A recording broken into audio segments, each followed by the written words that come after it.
nyo at training dito po sa ginawang UK Open International Memory Championships dyan po sa London. First and foremost, ang ating inspiration ay si Lord. Nung bago ko palang ma-encounter tong competition na to, naisip ko na magiging daan ito para mas marami tayong ma-reach out, mas marami tayong ma-share ng gospel. At eto nga, nagkaroon yung ugliness ni Lord, kaya personally ngayon, kahit saan tayo pumunta, na-share natin na Kristiyano tayo at napakabuti ng Panginoon sa ating buhay. Tungkol naman doon sa training, patuloy kami nagtitraining dito sa aming center. Routine, kung ano yung mga events na ginagawa doon sa championship, ay yung araw-araw namin ginagawa at patuloy na nag-iisip ng mga innovation para doon sa system para ma-upgrade. Ito ba, i-describe mo nga sa amin, ano mismo yung ginawa doon sa competition? Merong ipapakabisa sa inyo na mga baraha, ganun ba yun? Ma'am, ano po yun? 10 yung events doon. Ang isa doon ay bibigyan ka ng abstract images.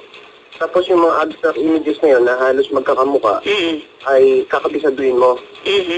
And then, after nun, bibigyan ka ng mga binary digit number. Ito yung language ng computer, mga 0110. Libong numero nito, and then tatandaan mo yung pagkakasunod-sunod. Tapos bibigyan ka ng blank sheet of paper, isusulat mo. So, ganon, kakabisaduhin ninyo pagkatapos isusulat ninyo ang mga ito. Susulat ka. Tapos mahigpit po yung rules nila doon. Kailangan perfectly mong ma-recall yung numbers na ibinigay sa'yo.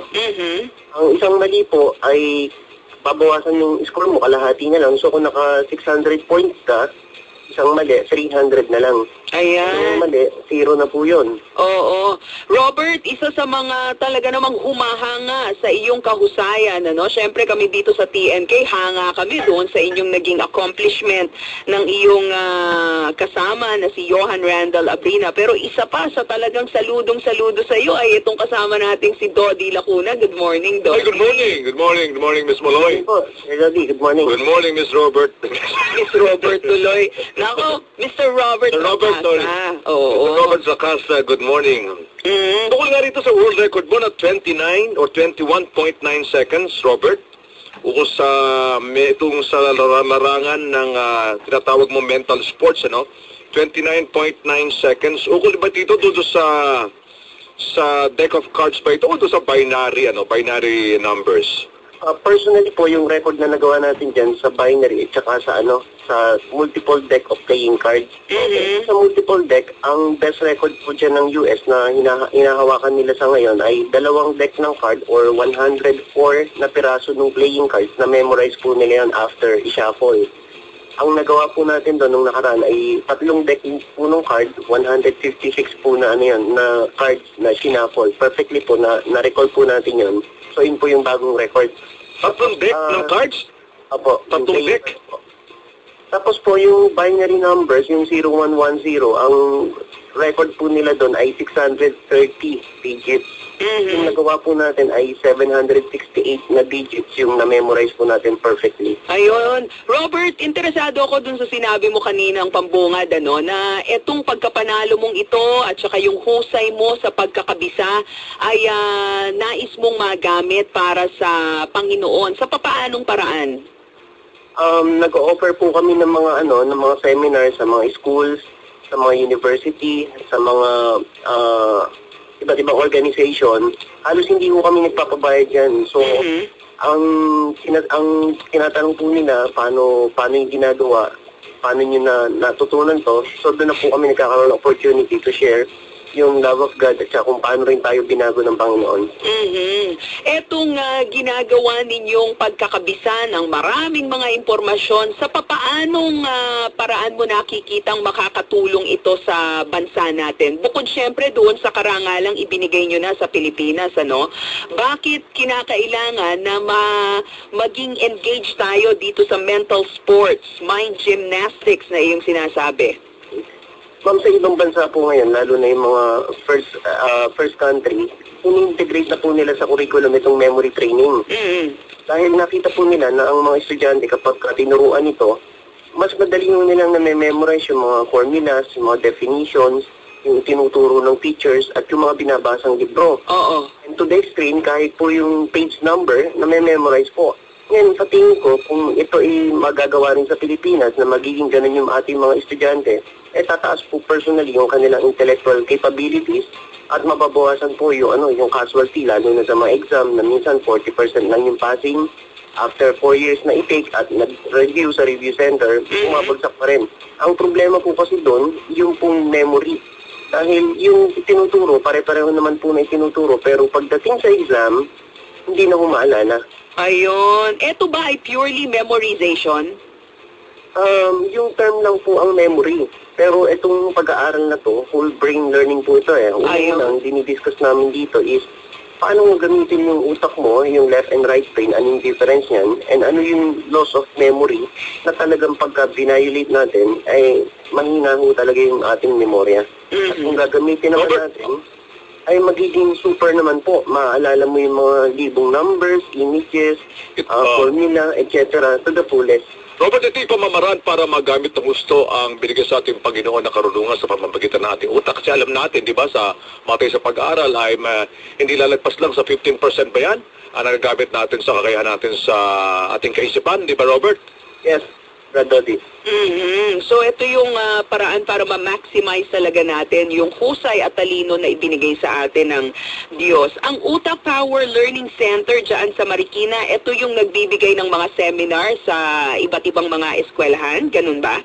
Opo, sa ngayon po, with partnership po dun sa kay Tito Cadiz, yung Dynamic Recall, ito po yung aming ministry ngayon na pinaabot ho namin sa mas maraming estudyante hanggat maaari ho ang buong Pilipinas, maikot namin para maibahagi ho itong teknolohiya na to tungkol sa pag-aaral. Okay. Talking about yung Dynamic Recall na partnership nyo, Robert, at malam po natin na magkakaroon kayo ng seminar ba yan na kung saan magkakaroon din kayo ng demo at dialogue at pagpapahayag ng inyong kagalingan at kakayahan. Ngayong Biyernes, tatlo pa kayo dito, no? Sa seminar na ito na tinawag na Panalo ng Lahi, ano? Yes. Okay, sige nga, anyayahan mo nga ang ating mga ka-TNK, Robert. Saka panggitin mo rin mga kasamahan mo, Robert, sige, para sa darating na Biyernes. Sa darating na Biyernes, meron mo kaming gagawing seminar. Ito po ay ministry outreach namin. Ito po gaganapin sa Crossroads dito sa Mother Ignacia sa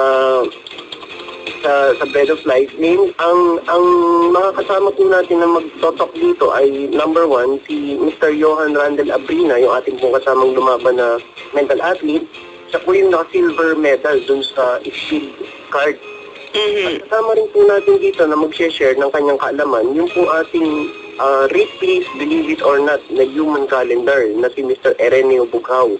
Pilipino rin ito. Opo, Pilipino. Pangalawa lang po siya kay Levi Silario na nabigyan ng Read Please, Believe It or Not na Hall of Fame. At si Sir Bughaw po, share po niya kung paano i-memorize yung buong kalendaryo mula 1582 hanggang year 9999. Turo niya kung paano ito mamasterin. Na-memorize yun mula 1582?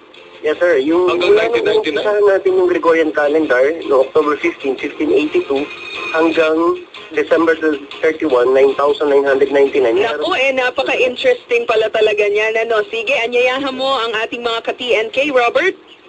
Inaanyayahan ko lahat na huwag nyo palagpasin itong pagkakataon na to na yung tatlong mental athlete po ng Pilipinas at yung isa ay Replace Believe It or Not ay magkukontak po ng seminar sa Friday 6:30 to 9:30 dyan po sa Crossroads.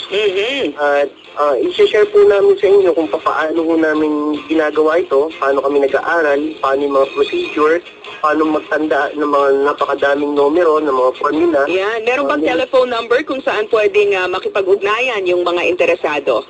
Opo, sa lahat ng interesado, ito po yung number. It's 489-4917. Okay, 489-4917.